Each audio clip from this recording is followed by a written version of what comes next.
Mayor Ford, thanks so much for joining us. Premier Doug Ford was once again on a U.S. TV network Thursday morning, telling CNN that starting Monday, electricity the province sends to 3 U.S. states will cost 25% more. Honestly, it really bothers me. We have to do this.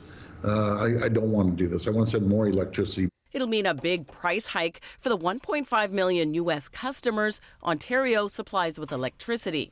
Homes and businesses in the northern states of Michigan, New York, and Minnesota. Ford believes he can make the change without having to recall the legislature.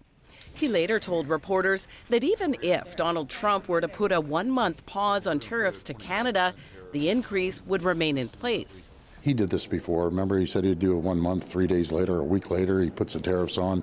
So as I always say, you touch a stove once and you get burnt. You don't touch that stove again. The only deal is drop the tariffs unconditionally. And later, Trump did add that 1-month pause on products covered by the Canada-U.S.-Mexico Free Trade Agreement, signed during his first presidency, meaning Ontario electricity could go way up in price for Americans in days. One academic applauds the idea, but isn't sure it'll work.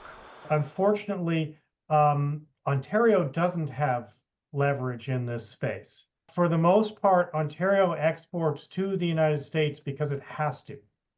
That we are in situations where generation exceeds domestic demand. Ford's office promises more details on Monday on the extra charge to U.S. customers. Later in the day, Ford was back on another U.S. network, Fox. Isn't this a shame? It's an absolute mess.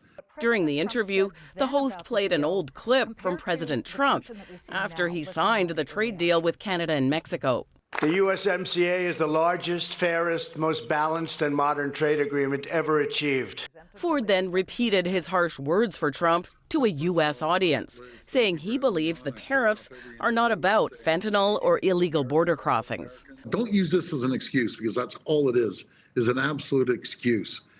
He wants to declare an economic war on his closest friends, his closest allies in the entire world. Ford's office says there will be no change to any retaliatory measures Ontario has added until the tariff threat is gone, meaning U.S. alcohol will stay off LCBO shelves.